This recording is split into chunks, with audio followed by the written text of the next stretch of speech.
Tersungkur di derby London bukan sekedar kekalahan. Arsenal harus menatap cermin. 4 catatan penting ini bisa jadi kunci kebangkitan atau sinyal bahaya yang terlalu lama diabaikan. Arsenal menutup rangkaian tur pramusim mereka di Asia dengan hasil kurang memuaskan setelah kalah tipis 0-1 dari Tottenham Hotspur dalam pertandingan yang berlangsung di Hong Kong. Hasil ini menjadi catatan penting bagi Mikel Arteta untuk melakukan evaluasi mendalam sebelum memasuki musim 2025-2026. Meski hanya bertajuk laga persahabatan, nuansa panas derby London Utara tetap terasa kuat. Kedua tim menurunkan skuad inti dan langsung bermain dengan tempo tinggi sejak awal laga. Gol indah dari Pape menjadi pembeda. Arsenal memang menguasai jalannya pertandingan, namun kelemahan mereka yang sudah lama jadi sorotan penyelesaian akhir kembali jadi masalah utama. Dari laga ini setidaknya ada 4 poin penting yang bisa menjadi perhatian The Gunners.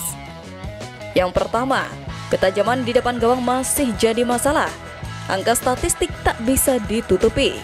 Arsenal melepas 15 tembakan sepanjang laga, namun hanya 1 yang benar-benar mengarah ke gawang lawan. Masalah efektivitas di lini serang belum juga terselesaikan dan kembali menjadi sorotan utama. Kai Havertz kembali gagal memberikan dampak sebagai penyerang tengah, sedangkan Gabriel Martinelli juga kurang klinis dalam menuntaskan peluang. Victor Gyökeres yang masuk di akhir pertandingan belum bisa menunjukkan pengaruh berarti, terlihat masih dalam proses adaptasi. Dalam pertandingan seketat derby, 1 momen saja bisa mengubah segalanya. Jika Arsenal terus membuang peluang seperti ini, sulit berharap mereka bisa bersaing di level tertinggi secara konsisten. Selanjutnya, pemain baru belum terintegrasi optimal. Christian Norgard menjadi satu-satunya rekrutan baru yang tampil sejak awal. Sementara itu, Victor Gyökeres, Martin Zubimendi, dan Christian Mosquera baru diberikan kesempatan bermain di penghujung pertandingan. Minimnya menit bermain membuat penilaian terhadap kontribusi mereka sejauh ini masih samar. Arteta tampaknya sengaja menahan diri untuk tidak terburu-buru memainkan mereka karena faktor kebugaran dan kehati-hatian.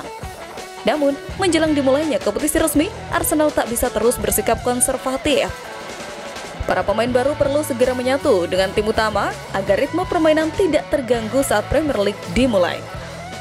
Yang ketiga, ancaman cedera jadi alarm serius. Insiden yang dialami Lewis Kelly sempat membuat pendukung Arsenal khawatir. Beruntung, pemain muda ini bisa melanjutkan pertandingan setelah mendapatkan perawatan di lapangan. Namun, kejadian ini menunjukkan bahwa risiko cedera tetap mengintai meski laga bertajuk pramusim. Di sisi lain, Victor Gyökeres tidak dimainkan sejak awal karena alasan kebugaran, sedangkan Kepa bahkan tak masuk daftar pemain. Arteta sepertinya mengambil pendekatan hati-hati. Meski begitu, jika para pemain tak segera mencapai kondisi ideal, Arsenal bisa kehilangan performa optimal di awal musim, momen penting yang sering menentukan arah kampanye 1 musim penuh. Yang terakhir, Bukayo Saka harus dilindungi. Ini bukan penampilan terbaik bagi pemain internasional Inggris. Akan tetapi, tidak diragukan lagi Bukayo Saka akan tetap menjadi pemain vital bagi Arsenal. Dia tetap jadi tumpuan utama di lini serang. Saka berkali-kali dijatuhkan pemain Tottenham seperti Rodrigo dan Spence saat ia berusaha menerobos sisi kanan. Bukayo Saka kembali menjadi target tackle keras dari lawan. Ini menandakan bahwa ia masih menjadi pemain yang paling diwaspadai oleh tim lawan. Arteta harus mulai memikirkan cara melindungi sang winger, baik melalui rotasi yang tepat maupun pengaturan beban bermain. Sementara itu, pelatih Tottenham, Thomas Frank, menyebut bahwa meskipun pertandingan ini hanya laga persahabatan, bentrok dengan Arsenal tetap menjadi tantangan besar bagi timnya. Saya pikir ini adalah tantangan besar, selain karena mereka adalah rival terbesar kami, dan ini adalah derby London Utara pertama di luar Inggris. Sayangnya, saya harus katakan, mereka saat ini adalah salah satu tim terbaik di dunia. Kita juga harus jujur melihat kenyataan itu, ujar pelatih Tottenham. Frank sendiri dalam konferensi perdananya menyebut bahwa klub menargetkan bersaing di 4 kompetisi musim ini.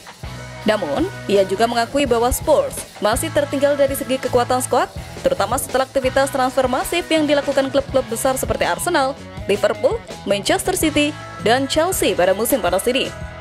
Apalagi, Arsenal kini kedatangan pemain yang telah lama dinantikan, Victor Gyökeres. Striker asal Swedia itu bahkan mencetak 8 gol dalam satu sesi latihan sebelumnya. Meski baru bergabung, Gyökeres sudah menunjukkan gambaran nyata tentang ancaman yang bisa ia hadirkan di musim mendatang. Di sisi lain, setelah menjadi perbincangan hangat selama sepekan terakhir, Victor Gyökeres akhirnya menjalani debutnya bersama Arsenal. Sayangnya, penampilan perdananya justru lebih pantas dilupakan ketimbang dikenang. Arsenal harus menelan kekalahan 0-1 dari rival sekota mereka Tottenham Hotspur dalam laga pramusim yang baru saja usai. Gyökeres tampil sebagai pemain pengganti, masuk di menit ke-77 menggantikan Kai Havertz. Striker asal Swedia yang didatangkan dari Sporting CP dengan bandrol 63,5 juta euro tak mampu memberikan dampak signifikan.